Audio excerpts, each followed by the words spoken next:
So thank you all for joining us today. My name is Melko Merdegas. I'm a Vice President and a Certified Professional Coach as part of the Ruotolo Associates team. Along with me today is Teresa Schubeck, our Executive Vice President. Teresa, if you want to just share a few words about yourself, maybe the firm, and then we can get started. Sure. Thank you, everybody, for joining us. I'm glad to team with Melpo on this. And Ruotolo Associates, so it was founded in 1979. And we are a full-service philanthropic consulting firm. We're headquartered in New Jersey, but we work all around the country. Our services include capital campaigns, pre-campaign studies, annual appeals, strategic planning, board development, coaching, any variety of services related to the nonprofit world. I myself just recently celebrated in a subdued way because of our restricted environments, 25 years with the firm. And prior to that, I was on the educational side at a university and at an independent school in Manhattan for about 14 years all total. So seen lots of things evolve and change over the years. I would say that this spring has been, and summer have been particularly different, but in many ways very invigorating in terms of trying to be as energized and deliberate and strategic as possible as we all journey over these last couple of weeks and into the fall. So look forward to being with you today. Terrific. Thank you, Teresa. So that really, that sense of invigoration and energy is really what we're looking to tap into today. A few logistics. You all know by now, we've been on the Zooms before, that you can put a question into the chat at any time. We'll open for questions at the end, but we'll certainly see, keep an eye, and I'll be monitoring that to see if there are questions that arise that we can address as we're going through each topic. So, as you know, this is all in response to a survey that we did recently about what is keeping you up at night as an advancement professional in July of 2020. And so looking at, I get my screen here, your responses, one question, way too many answers. And we really found that the top three issues were re-envisioning events, again, with all of the restrictions in physical gathering, what does that look like? How to keep that annual fund front and center and robust, and then contingency planning, because things are so ever evolving. How do we adapt and make sure that we do that? Following close behind were things like relevant communications, capital campaigns, recruitment and retention. But this session really arose out of so many comments that said, I can't choose just one, all of the above, and it really gave us that sense of the stress that we're aware so many advancement professionals are feeling, in the sense that there are so many things that are out of your, or feel seemingly out of your control, that need to be adapted, that you need to be pivoting on. We've been hearing that term.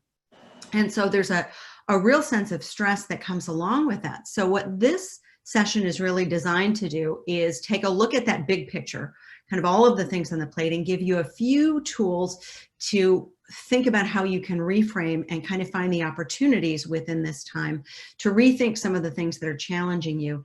Then we're going to take a deeper dive into a couple of pieces. Annual fund, capital campaign, contingency planning. We'll take a look at those again, maybe at a 5,000 or 10,000 foot level. And then the sessions that we have in the next upcoming weeks, we really target in on those and take a much deeper dive. But this session is really about that sort of holistic approach to your advancement roles.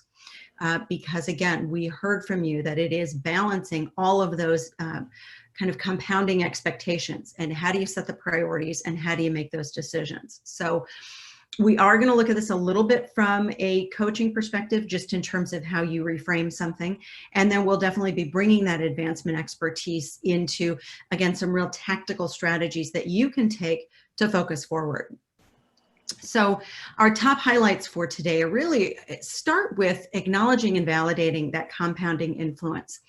Acknowledge and validation is really an essential tool in coaching, because it is about recognizing the things that are impacting us, being able to have an awareness of them so that we can have a better ability or increased capacity to deal with them. and validating a lot of what we're feeling and experiencing. I think so many of us can feel kind of those compounding expectations, and it's hard to sometimes take a moment and validate what we've done and what we're facing. Next is looking at how we reframe the stress and finding ways to not so much look at, gosh, what we can't do, but shifting to what we can and finding those windows of opportunity that really can allow us to maybe be more agile and innovative in terms of how we connect and achieve the overall objectives that our programs have. And then finally, again, we want to explore options to address some of those key stressors. Take a little deeper dive, a little bit deeper today into annual fund and capital campaigns, communication strategies, and planning. So you can get a little taste of those and again, know what's going to go deeper beyond. So let's talk first about the compounding factors. You know, when we started these webinars, and Teresa, you and I were at the helm of these back in March, and it was COVID. It was definitely the COVID response, sheltering in place. What do we do? We are now facing all of these tangential factors that are as a result of COVID-19 and kind of happening in concert and kind of complementary to them. And things that are affecting us both internally and externally. They may be affecting us personally and professionally. They may be affecting our internal teams and constituencies, and they're certainly affecting our broader community. So let's just talk about a few of those. You know we have the economic factors, and as advancement professionals, that's probably one that's first and foremost. Thinking about fundraising, thinking about perhaps recruitment and retention for schools. What's tuition going to look like in this new economic landscape?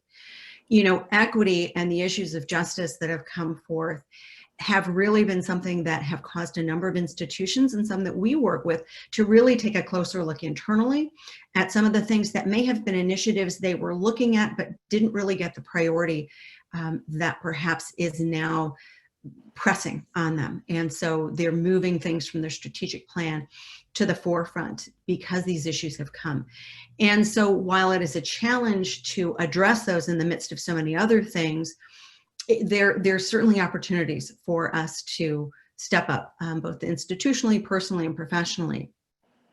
When we look at kind of being relevant and being remote, you know, those I know from the feedback that we received can really be a challenge. You know, how are you keeping your team engaged? How are you staying engaged? That remote piece also has us dealing with multitasking, with what's happening in our home lives, in our personal lives, while we're trying to attend to all of the demands of our professional life.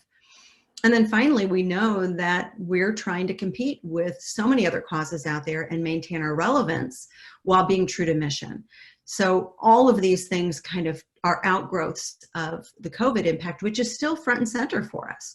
You know, it's ebbed and flowed, and we're now in that place where for institutions planning for the coming year, planning for what the fall and winter and spring are going to look like, again, it's got an increased relevance and amplified with all of these other factors. Teresa, you know, you and I were talking a little bit about those economic implications the other day. What are some of the things you're seeing with, you know, your clients relative to that? Well, I think one of the things is on occasion, and I'll talk about this when we speak about campaigns, but on occasion, there are the prospects that say, gift prospects that is, that are saying, I'd like to pause before I make a full commitment to a campaign, pause before I make a major gift pledge to a campaign. And we have strategies that we use to address that. So on other cases or occasions, there are individuals who are relating to us, or relating at the time of solicitation, that because of the tax law changes, gifts of cash at a significant level are even more appealing for them. So we do see two sides of the coin. Is that what you're referring to? Absolutely, absolutely, absolutely. No, that's terrific. Thank you. So, you know, we know these are the compounding factors. So this slide, which many of you, if you've been on our webinars before, know we've seen it. And we talked about in this moment, kind of the impact of this stress. But the reality is now we have this compounding piece, that it's in this moment and the next and the next. So we're not only dealing with kind of the crisis and sense of what's happening in the moment, but now we're anticipating because we know that this isn't just going to be done in 2 weeks, 4 weeks, 2 months. We know that there are going to be lingering and really sustained impact that are impacts that are going to affect our institutions and ourselves personally. So we're moving from a sprint to a marathon, and that really requires a different mindset. And it also requires us taking some different breaks and breathers in that. When we're on a sprint, we can focus, we can put our blinders, can focus forward and move very quickly, and then take that pause and step back and recover. We've now moved from thing to thing, and so that recovery time hasn't been built in. And if anything, we've kind of amplified what's been expected of us. And so for those of you that know Sisyphus, it can feel like we're pushing that rock up the hill, and the minute we get it up a little bit, it rolls back down and we're pushing again. So we want to be mindful of the fact that this is something that affects us as professionals. It affects our teams. It affects our constituencies. And so we want to know and be aware of that, and then begin with ourselves to think about how we're handling that stress, because as we've identified, it affects creativity. So that need to make sure as we're moving into this marathon that you take those times to take a step back, regroup, and get yourself prepared to go back in, so that you can also take a fresher look and a fresher perspective at what you need to do. Well, I know that participants today, maybe most of them signed up to help themselves, but we're all within a team as well. So do you have any thought or advice for signs of team stress and how as leaders we can address that? Absolutely. I think this is where we certainly come back to that notion of acknowledge and validate. We can seem, especially when we're remote, that we may be the only one struggling with or dealing with something. And I think that's where team meetings and gatherings, virtual though they may be, on a regular basis, and individual check-ins with your team are really essential, because oftentimes we can get so caught up kind of in our own need to assume and presume and move forward. We need to make sure that we're checking in with our teams, and that we have the chance to dialogue with them about what we're experiencing, how we've dealt and strategized with something. And there are exercises about we'll get to this in a little bit, about kind of asking the right questions. And those would be the things that I would encourage in a group setting, because it's an opportunity to do some brainstorming and some fresh thinking that gets people a little bit out of where they might be stuck. So it's checking in, acknowledging what they may be feeling, seeing where there may be some issues, and finding some ways to leverage the team learning so that people can feel like, one, they're not in it together, and two, they're feeling that benefit of learning together.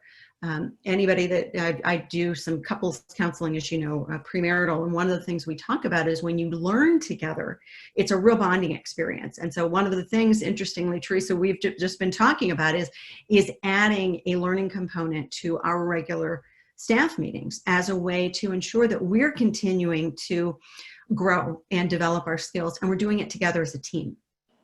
So great point, Teresa, thank you. So all of the above, this notion that, again, there are so many things on our plates as advancement professionals that we're thinking about. And we all know that sometimes when we multitask, we can't be as effective. It's interesting. So when I talk about right questions, this is so often, many of us are in the position to have the right answer, and we feel like our experience, our expertise, we know our institution, we finally gotten to that sweet spot where we know, hey, this is the right thing, and the right thing for my institution, the right thing for this event or this program. Well, currently, the right thing and the right answer is more elusive than it's ever been. And what we thought we may have figured out is kind of gone by the wayside. So my challenge here, and from a coaching perspective, is not to so much say, well, what's the right answer? And I think that is where we get a lot of hesitancy, because the right answer we thought we had isn't working, and we're thinking we've got to grasp the next right answer. And I would say that one of the skills or tools that we would talk about is stepping back and looking at how we ask the right questions. And those are open-ended, empowering questions. What if we looked at it this way? What if we didn't think about this restriction? What's open to us now? What else? We think about this, how else can we do this? It's those next step questions that take beyond. So it's not, what do we do now? Okay, well, we can't do X and Y. What can we do? How can we repurpose the things that we do? What else can we do? How can we change the way we approach things? So these open-ended questions really increase the dialogue and get people kind of throwing some things out. And I would say keep it that brainstorming kind of dialogue, especially with your team, where we're not worried about having the right answer. We're throwing it all up there. And from several maybe answers that aren't quite right, you're going to come to something that's going to kind of rise to the surface. But it's letting go of that sense that we've got to know exactly what we can do. We don't. There's too much uncertainty. One former client in an interview recently said, I told my team at the beginning of this that I'm going to become a liar. Things I tell you one day are going to be wrong the next. And it was just prefacing that it's an ever-evolving situation. So letting go of the sense that we've got to have the right thing right now. No, let's keep asking the right questions. Likewise, we're not necessarily going to have a single solution. We're going to be looking at multiple options to address the same thing and being open to that. Not so much that we, bifurcate or diffuse our resources, but just that we consider that there's more than one way to approach something. So in this instance, when we think about what's in our control, we talk a little bit about affect and effect. There are things that are happening all around us that we cannot control. And we have enough stress from that. But when we think about our role as advancement professionals, our role with our institutions, there are things and there is change that we can affect. And so the key is to really be able to discern those things so that you can focus your energies not on beating the wind, but adjusting your sails. We can't change the wind, but we can adjust our sails. So look at what's within your control. And in some cases, it's maybe using something a little different for that sail or changing, kind of what your tools are to adjust it. And in this instance, we found things like, how are we utilizing board members beyond traditional roles? What about volunteer engagement? Sometimes we may have limitations based on, again, being sheltered, but in some cases that's opened up opportunities for people that have, for some, more time and are more accessible to be engaged in a different way. So how are we using those resources? We are all kind of exploding in our knowledge and our use of digital applications and virtual connection and tools. How are we leveraging those? Those are within our grasp. How are we using them to engage in different ways and kind of getting past the wind, kind of, again, adjusting around the wind. So it's looking at the resources and tools that you have that may be used in a different way that can help you, again, adjust your sails in this uncertain time, but focusing on what you can change and can adjust versus what you can't. And we all know that we're going to have those that are just, it's going to have those moments of feeling kind of overwhelmed by the circumstances. But that's when it's time to take a step back and think about what we can adapt and control. So let's look at intention. And I'm thinking about this when we do have to change something. Oftentimes we think, well, that's the way we've always done that. We've always held an event in the spring, and it's one of our major fundraisers, and we've got people on site, and we've got an auction, we've got all of these things. I was taken back to my very first professional advancement role this week. So the Minnesota State Fair, I'm in Minneapolis. The Minnesota State Fair is a big event here. And there are so many vendors that really make their year during those 2 weeks. And without that, they're really looking at an extensive loss of revenue. They've been getting very creative and kind of popping up at different locales. What the state has done now, and the fair has done, is they're creating a parade. And they're creating a parade route where all of these kind of food trucks and vendors are meandering through communities so that they can do it on a small scale. Well, this reminds me of my first job was Director of Student Relations at Northwestern University. And during homecoming, we had an event where we would usually do a tailgate as everybody was getting ready for the parade, getting their floats, getting their things together, and we'd all gather. Well, we couldn't get clearance to gather where we wanted to. Whatever the restrictions were, we could not gather together. So what do? This was a big part of building community and kind of building and cultivating from an alumni relations standpoint. We took it on the road and we went from place to place and ended up having these small events and we went right to where people were preparing for their parades, preparing their floats. What did that allow us to do? It allowed us to expand the scope of it by going beyond just kind of this small 2-hour event to being kind of a multi-day event that went along. It allowed us to have smaller, more intimate gatherings with groups that really focused on cultivating relationship. And it increased awareness because we were all over campus rather than in one space. So it was one of those things where the restriction really opened us to something that became kind of the way we did things going forward. So that's where we think our goal in that event was about building awareness, building community, cultivating relationship, kind of supporting what these groups were doing. We thought about that intention and realized we could do this and actually do it with a greater impact by going on the road. So when you think about your events, and this is particularly where this is geared to, is what are you trying to do? Is it raising your brand profile? Is it constituent engagement? You know, we're finding that with virtual engagement, now you're expanding beyond your local geography. And so virtual events are collapsing those geographic barriers. So how do you do that? But if you're in the midst of a campaign, or you're looking at wanting to have a little more of an intimate, do we slice these down to smaller, more intimate gatherings? So again, looking at what's the intention of the event and how else can we achieve those objectives. So looking at a second path of getting there and getting to the same result. Teresa, do you have anything? Well, you know, one thing that crossed my mind is that we'll talk about this a little bit, a couple of slides down the deck here, but it seems to me that when events or things happen, whether it's a solicitation or an event or whatever, the same way year after year, that we may have forgotten what the intent was, or gotten so far away from it that just the exercise of being intentional about the intent is a good one. Absolutely. So absolutely, kind of struck me as you were talking. Yeah, I think that's it. It's really, this can be an opportunity for us to kind of focus back and get back to core mission and core intention for things that have easily kind of gotten by the wayside. Great point. So this is something we've talked about before, and we just wanted to highlight this now before we go into a little bit of a deeper dive on some specifics.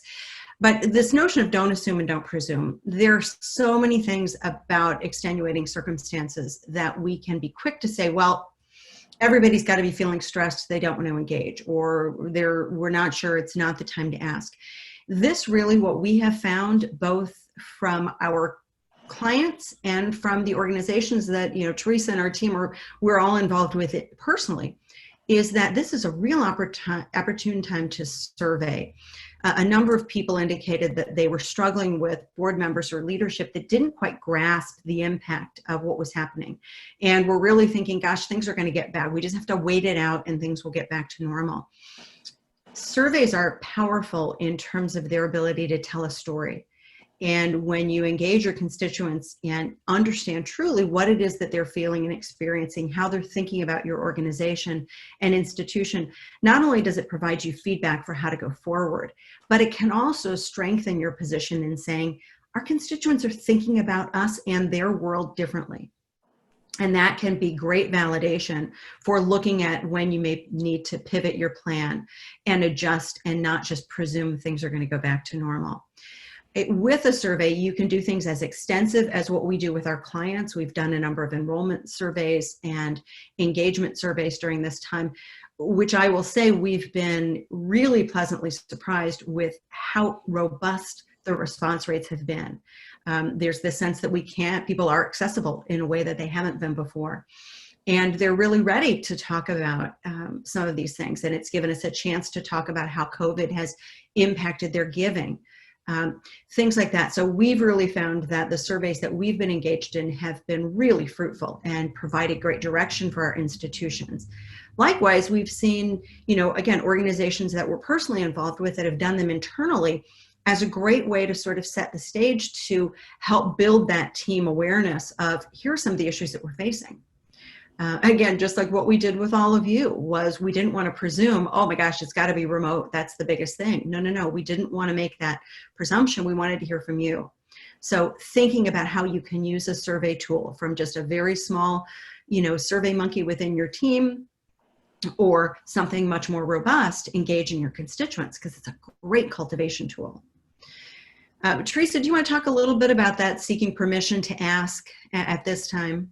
Yeah, I have quite a few examples that I'll get into with our annual fund and campaign, but the premise of seeking permission to ask is kind of a best practice approach these days in terms of primarily major gift solicitations or capital campaign solicitations, where in reaching out to prospects, having a conversation with them, checking on how they're doing, and then taking the temperature, so to speak, on whether or not they are now open to talking about their gift support. So it may be because they were already asked and there's not yet a decision. It could be because you were about to ask and then things went into lockdown, or or somewhere in between. But I think if you seek their permission very specifically to ask, is this a good time to talk to you about your support? Very direct, very specific, and then from their answer, you'll know how to proceed. But you're giving them the power, or reminding them that they have the power in the conversation. And then that is helping to inform your strategy or your next steps. One of our big points is to not presume, not assume and not presume that they're not interested, nor should you assume that because they were asked, they're ready to decide.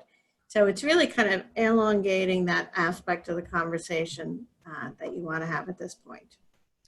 Great point. And I think this is that notion of the art of invitation and figuring out where somebody is within that place and inviting them to be a part of either a conversation and a dialogue where you're surveying and getting their feedback and input, or beginning to engage them in a cultivation conversation and in the dialogue about a gift. We've even had at this time, it's been opportune for some institutions where the circumstances that have happened around us have amplified the import and the impact of their case and mission. And so they've gone back to people who have maybe declined them previously to say, we realize maybe this is now something that's increased in your importance, or institutions that have maybe adjusted things. So again, looking at ways that you can engage through conversation and dialogue and feedback. So Teresa, I'm going to hand it over to you to now. Thanks, Milpo. Very good. So maybe some of you were with us in June when we did an entire webinar on the Giving USA report on philanthropy. It's issued each June, and it reports tax and philanthropy results from the previous year. So that would be, in this case, from 2019, when $450 billion were contributed nationally. So Giving USA, this is their information that we're sharing with you, and I think it can help inform some of what we'll talk about next. But obviously the strong economy in 2019 helped giving. But a common thread, and some of this Melpo and I were really struck by and just keep reminding ourselves about in terms of how we're talking to clients and want to kind of bring to you today. But donors down, dollars up. Donors down. So that means less people are giving, more larger gifts and more gifts. So the top of the pyramid is getting even more extreme.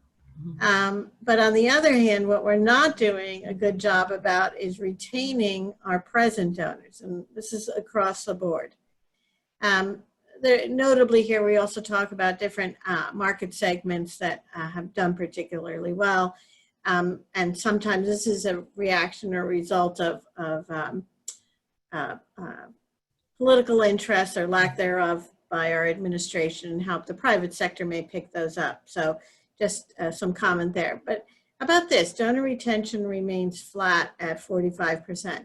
And, the good or the bad news is to use the word flat, because flat at a percentage less than half is really pretty negative. So on the positive side, this can give all of us an opportunity to look at those donors and focus on participation, cultivation, engagement. I just had a long conversation yesterday about the annual appeal with a university that I'm working with, and they have had a lapse in their attention to their monthly donor reminders. They have a program where many of you probably do as well. You solicit gifts, annual fund gifts of individuals, of donors in the month they typically give. So if Teresa or Melpo usually gives in June her annual gift to Northwestern, she'd be asked in June for that. They have lapsed in that because they've been on such overload for other things they're doing with the virus. So already they're digging themselves out of a hole for donor retention. We had a big discussion about how important present donors are. So I'll get into that in a minute. Don't mean to belabor it now. Creativity by foundations as well as community foundations, et cetera. You can read that for yourself. Just wanted to share that, that with you. And many of you may be understanding corporate dollars, providing immediate relief, at least in the first blush of special events where there might have been corporate sponsorships, corporations retaining those. At that point, a little bit unpredictable how that will be going forward though. And of course, the effect of the tax law changes both for itemizers and non-itemizers. We can certainly provide links as follow-up, and there's certainly plenty of stuff online for you to look at that and see where there may be opportunity. But those were some of the key points there, which now can drive some of our strategy. So if we go to, Melpo has given us quite an agenda here. We have to have more gifts, more donors, more dollars, and return donors. And annual fund director of development looking at this, I would say no wonder they're stressed out right now because we're trying to figure all this out in this climate. But, you know, always we want to ask ourselves, if I can't do everything, which I can't do, where can I have the greatest impact with how I am approaching things? And the same applies to the annual fund. I cut my teeth in development as a director of annual giving, and it was always described then as the lifeblood of the institution. It is, but it sometimes is a little bit of the poor cousin because capital campaigns get attention and major gifts do, but it's so, so vital to create that pipeline for major gift prospects. So I would say a couple of things is number one, don't forget best practices with your present annual fund. Don't think you have to entirely reinvent at this time. Go back to segmentation, think about a challenge grant for new or lapsed prospects, and add personalization to whatever you're going to be doing. Melpo spoke about surveys, and I would say that this might be a great time to test market some of your annual fund themes or messages, either with an online survey or a virtual focus group and discussion. Because I think that the wording of the annual appeal is particularly sensitive right now, and that, you know, again, with our clients and with others, I see, you know, people wondering how can I ask and what can I ask for? So I think that message has to be very sensitively done. And that's how test marketing or engaging people in reacting to your messaging will be important. It is a misnomer that people won't give. Every charity, every nonprofit, every family has been impacted by the pandemic. And it may be a temptation to say, well, we don't directly, we're not frontline workers, we're not healthcare providers, we are not a homeless shelter, we are not a food bank, so it's harder for us. And sometimes I hear people almost being a little bit, what might be the word, a little bit wistful about, I wish that we were. Because it would be easier for us. But I could tell you that over the years, I wish that were us. I've heard about any number of things. If we only served women and babies, we could raise money easily. and I've advised organizations that do serve women and children, and they are just as challenged as you are. So I would say don't worry about the fact that you're not frontline. Understand how the pandemic or how the restrictions or how the increased expenses have impacted your mission and focus there. So mission being, I would put that right at the intersection of those 4 squares there, Melpo. Our appeals, not exclusively, but we're looking at a number of the fall annual appeals, and this is what you'll be focusing on now for yourselves, is an appeal from leadership, from the president or the CEO or the principal or the head of school or the executive director. Not exclusively, but that seems to be something that we are seeing a lot and that we believe will be effective because it provides an opportunity for the nonprofit to also message about what's happening now.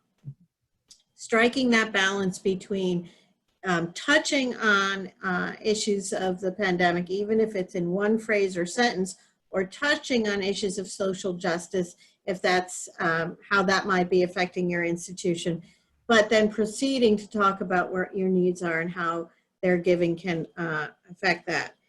I mentioned the monthly givers that people need to catch up on if they haven't already. I spoke with an organization the other day, and they said to me, and I know this won't be anybody here on the call, but they said to me, oh, we didn't do our live bunt mailing at the end of the year because we just thought people wouldn't give and it wasn't a good time. So I would say, you know, I'm just looking at the clock to make sure I'm okay here. I would just say, don't fall into that. Don't assume or presume. And I was pretty startled by that.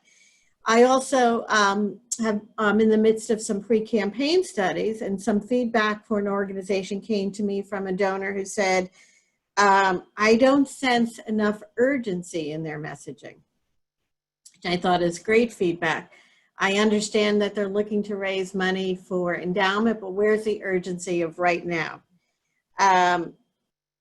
And we also in our studies are asking people new questions, which is, does the pandemic or the economy affect your philanthropy? And if so, how? And I would say that there's a significant portion of respondents that have said to me, yes, I'm giving more. I'm now giving to food banks. I'm now giving in. And but they are not diminishing their support for institutions that they're presently contributing to. So generosity begets generosity, and that's one of the things that I would like to say about that. Those emergency funds that maybe many of you enacted in your spring and were, I would hope, successful, as I've seen most of them be, see how that could be a springboard for your fall annual appeal. I think that those appeals in the fall, into the spring, excuse me, would have identified, as Melpo points out here, new donors, people who never had contributed before, but could be opportunities. And I also think, just one more insight perhaps, that I've seen is that people do crave normalcy right now. So when you can, in your appeal or in your solicitation, give the perspective that your charity or your institution is something that's important to them, or even a beacon, then that is something that they might gravitate towards. The only thing I would add here is one of the things to be explored in this is looking at this notion of subscription and ongoing, you know, especially for younger generations, looking at automated giving on a monthly basis on a, you know, that subscription piece. And we can go into it next week when we take it, or 2 weeks when we take a deep dive into that, but that's something else to be thinking about in terms of building those sustained channels of giving. Yeah, I spoke about monthly as if that's the month that they contribute in, but you're absolutely right, Melpo, because those monthly donors, those are sustained, and that's predictable income and philanthropy. So on about our campaign here. So the timing and focus. Well, is this a good time or not? You can, there's reasons to proceed and there's reasons to continue with planning. So in some cases, there might be a campaign that's ongoing. We're working with many campaigns right now. I'll be happy to answer questions about those for anybody here. if you'd like, as a follow-up to this, and some that are anticipating campaigns. The message I like to say is we are still in campaigns and we are still raising money.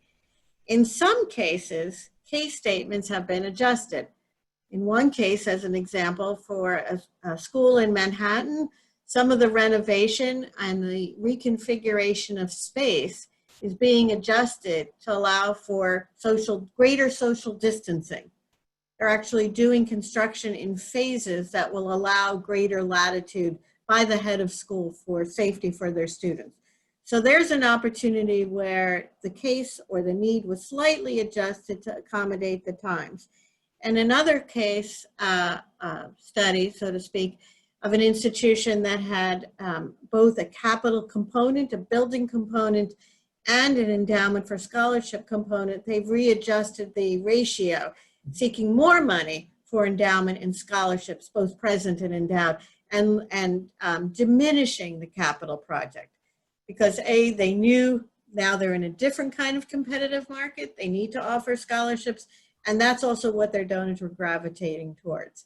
And of course, the question about how will we use space, certainly in the near term, is a question mark. So with the campaign, though, I would say that the best practice aspects of stewardship, communication, and research, which can always continue, even if you're in a slight pause of your campaign, are important. One final word I would say, actually I want to give two examples with regard to stewardship. I recently spoke to an individual who gives $75,000 a year to a social service agency, and I was interviewing her about a potential campaign gift, interviewing as part of a study. She actually got great satisfaction out of visiting the social service center and reading stories to children. Pandemic hit, she couldn't do that. But they brought her in right away, virtually, to do the same thing. She's so jazzed about it. There was no interruption with her. And not only continues to assure her support, but they're great stewards of her spirit and her commitment. On the other hand, I talked to an organization who serves the elderly, and a key volunteer, who's also a major gift prospect, found great joy with entertaining the residents with musical, playing an instrument, playing the piano. I said to the charity, has this woman performed virtually? And they answered, not yet, we're working on that. So I look at that contrast and say, we've kind of lost 3 or 4 months to do that. So I would just look at how to be creative about your stewardship, not just about asking. And the final thing I'd say is that there is a psychology to campaigns. Even if the timeline might be elongated, try to find those successes and share them with your volunteers and your donors as well. Hey, Teresa, I'm just going to put a quick plug in here right now, because one of our upcoming executive chat is with a client who completed a capital campaign just in the year before the pandemic hit, and really spoke about the value of the work of the campaign in really setting them up for this and helping to kind of continue to reinforce those best practices through the pandemic. They actually had a great shift to a virtual set of events. So I use that as a sense that even though now we're talking about during the pandemic, we know that the effects are going to be long-term. So recognizing that, again, there are great benefits to an advancement program in pursuit of a campaign. Those practices really help in cultivation that will have impact well beyond the campaign itself. Yeah. I mean, there's really relatively, I always think, a relatively minor portion of your relationship with a donor or a prospect where you're actually asking them for support. Mm-hmm. If it's a long-term relationship, all those other aspects of sustaining the relationship, of stewardship, of making them feel important, of engaging them, all of that can and should continue in different kinds of ways. So mindful of our time here and allowing you time, Melpo, sunrise, sunset. So the big thing I want to say about this is, you know, that gala that every year you debate, when are we gonna not do it anymore? I would say now is a great time, a great reason to maybe permanently ditch it in that format and look at how to as Belbo said, reimagine how you want to engage those same people. Now, maybe some of you on the call have wonderful annual galas and they raise significant funds, but are they fading? Are they stale? Have they plateaued? Here's a good reason to reimagine and to actually do something different. It actually provides you a little bit of cover to make that case to your board or to others. Melpo mentioned smaller or even more meaningful events. And in fact, the original intention of larger events to introduce people to your mission, to have them meet people committed to the organization, to eventually convert or transition them to direct donors, I think has gotten lost as events grow. So again, maybe this is a back to basic opportunity. One specific example, and of course, and we'll have a separate session on events where it has certain elements of a special event can be virtual, certainly. But an organization that I'm working with has an annual Hall of Fame event. Guess what? It was supposed to be May. Now it's supposed to be November. Now they're thinking it's going to be next May. All right? Pretty typical. But one of the things I want to say or ask you to think about, is it more important to you to do that event exactly the way it was, to hang on to that because that's how we've always done it, or that's our tradition, or that's how we expect it to happen, and just keep postponing? Or is there another opportunity to say, let's have it smaller, let's have it more intimate, let's reimagine, even if it's just for the 1 year? Because guess what? Then we won't miss our November touch point with these people. We could still do something in May when hopefully, God willing, we'll all be together. Just some things to think about. And as far as communication, which I think is the final slide I'll be, of course, we talk about clarifying message, cutting through the cacophony of noise, and amplifying outlets. One of our most successful appeals, or I should say one of our clients' most successful appeals in the spring, was because they amplified the impact by increasing the number of touch points that were called mission moments, that were video presentations, very, very brief, in the lead up to the actual solicitation, which the ask was made multiple times over the course of a couple of weeks. Again, this is all done virtually, but I thought they did a very deft and intelligent job of demonstrating mission and demonstrating how that mission is fulfilled, again, as a lead up to actually asking. House mailings, this is the time, I think, to look at your cost per dollar raised. It's a tough time to increase the number of contributors to your organization, to be focused on donor acquisition, but it's a really good time to work to sustain current donors. The last thing I would say is focus on staying in the top 3 for your donors, the top 3 charity or nonprofit that your donors would contribute to, because we found that it's not uncommon for a line to be drawn in terms of priorities as to 3 organizations that an individual will contribute to. So if you can get in that sweet spot, you have the best chance of continued support from that donor. Terrific, terrific. Thank you, Teresa. The one piece I will add on communication that will dovetail into our next slide is really thinking about, when we talk about amplifying your outlets, and Teresa, you touched on this, really who are the voices that can speak to and tell your story? And so often we rely on the same few that have said that, and while they may be exemplary advocates for your institution and be able to speak well, there's nuance and subtlety that can come out when you tap into different voices. And it also helps your broader constituents to identify with that voice. Oh, that's me. That's how I feel too. That's what my connection is. Maybe as a school, you have not only alumni, but alumni parents. Not only past students, but past grandparents who maybe came to an event.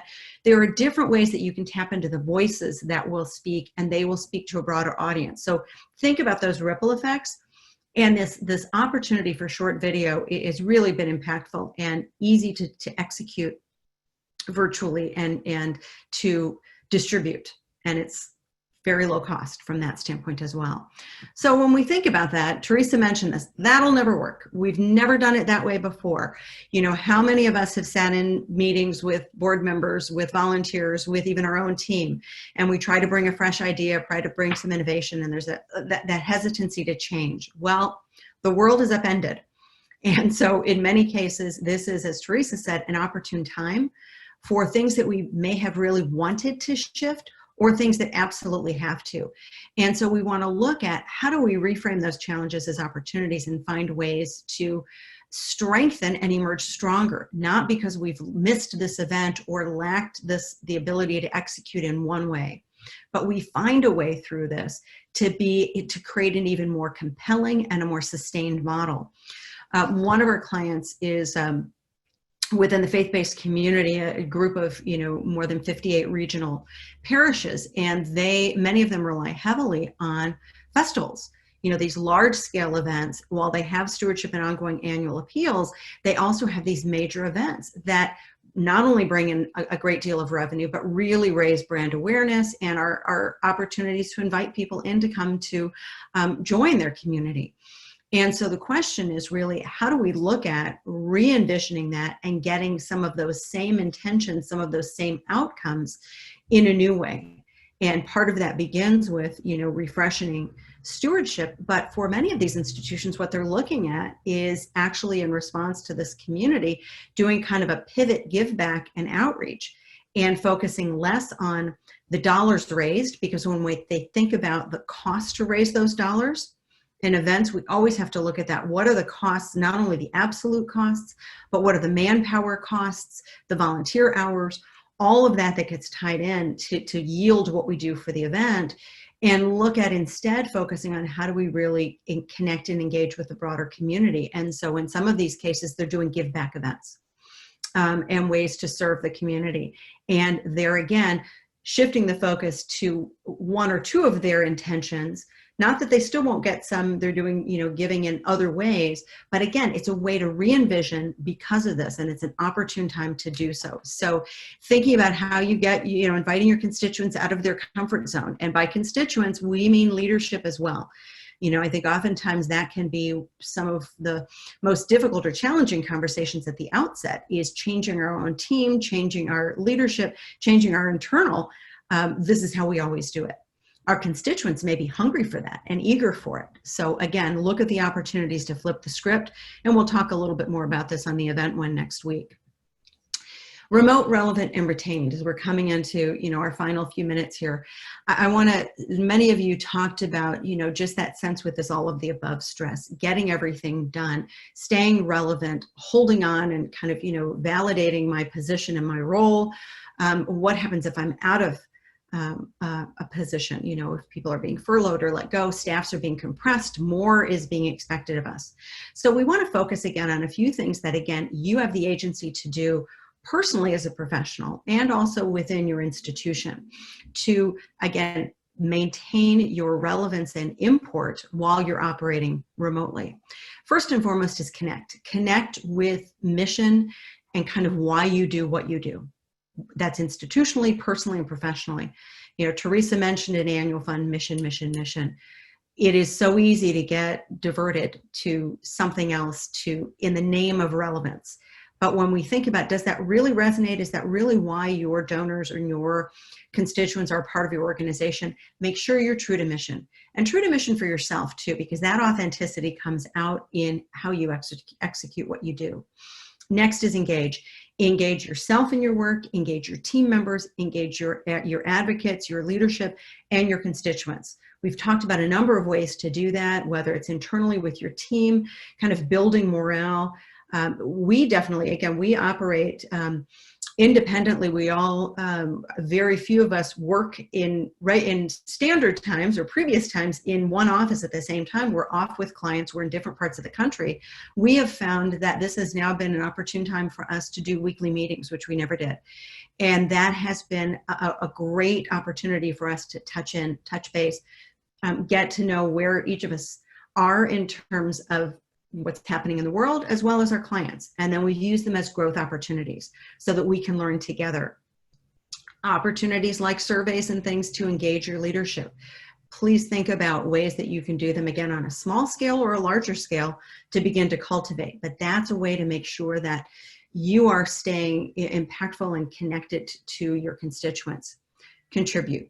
What is your contribution uniquely to the institution? So often we get caught up in the things that we can't do, what's next. And I think as advancement professionals, we tend to be, we're perfectionists, we're doers, we're type A, we're constantly looking at the next thing. And I think this is an important time for us to acknowledge and recognize what we have done, what our unique skill set is, and how that contributes to the growth and advancement of the institution we serve.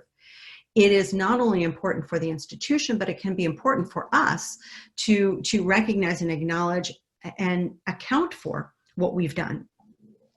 What is that impact? What's the impact that our institutions have? What's the impact that the work that we do has on the institution? We know right now that donors particularly are looking for high impact giving.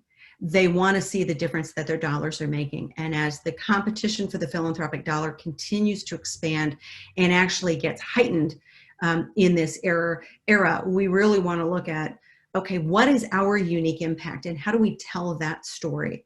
That's important not only for you to think about your own professional impact, but your institution's impact. And finally, how do we account for that? How do we account for that value add, that contribution? We can think it's understood, we can think it's known, but making some accounting for it is just like we want to acknowledge our donors and their gifts. We want to make an accounting of what our contributions are and what our institution's contributions are in the bigger picture. And keeping this cycle going can be valuable for us in terms of staying connected and engaged when we're operating remotely, maintaining our relevance, again, professionally, personally, team-wise, and institutionally. And that all helps us be retained not only in our own roles, but it helps us retain those that are connected to us as well. So I think, again, that cycle is something important to stay connected to. And finally, as we're talking about stress, is that home. And when I talk about, or we talk about, trading competition for compassion, one of our clients recently said that they had, talking about connecting with team, they had peer meetings that they would have quarterly with other like institutions in the region. And he said it was usually a time for us to put our ties on, show up, and kind of, say, hey, we're all doing well. But nobody would really share. Well, in the COVID crisis, they've now been meeting weekly and are really doing some sharing and collaboration. It's broken down those barriers and those walls, and they're finding ways to be creative, not in the sense of we can't talk to you because we're competing with one another, but how do we work together? And virtual communities, many universities are doing this, creating virtual communities that are, again, breaking down those geographical barriers. How can we do that? And when we think about the spirit of collaboration, we're problem solving and innovating in a way that, again, it doesn't change the fact that we may be still competing with the same institutions, but there are ways when we can say we're trying to work together to, again, problem solve uniquely in this era. Forego doing it all for doing it well. This is, again, kind of goes back to that sunrise, sunset. There may be times when we need to say, hey, we've got all of these different programs that are keeping us busy. What are the 3 things we need to focus on? That rule of 3, what are the top things that are essential for us to focus on right now and make sure we're delivering well? And finally, celebrate progress over perfection. Great point as we come to the close. Teresa talked about celebrating her 25 years remotely. We also had a retirement of a 30-year veteran of our firm that happened remotely. While these would have been, wonderful celebrations in person, what they allowed us to do while we were connected virtually was bring people in from across the country that could connect, people that might not otherwise been a part of that celebration in that way. And they were great moments for us to just stop and say, this is why we do what we do. This is why we value our team. So take those moments to celebrate your progress. Don't just wait until it's done and it's done ideally. Take those moments and celebrate. I know we're coming to the top of the hour, so I want to just open up to see, if there are any remaining questions. I think we've hit what has come up. I want to invite you all, both Teresa and I, with the rest of our team, want to invite you to the remaining 3 seminars that we have upcoming. And we'll be putting another survey out in the field, not in the not too distant future, to see what's next. But we wish you all tremendous success, and look for ways that we can continue to work with you and support your good works. Teresa? Thank you very much. Good job. Okay. We're here to support and to provide guidance. So please feel free to reach out, email either of us, and happy to weigh in. Fantastic. Great to be with you all. Thank you.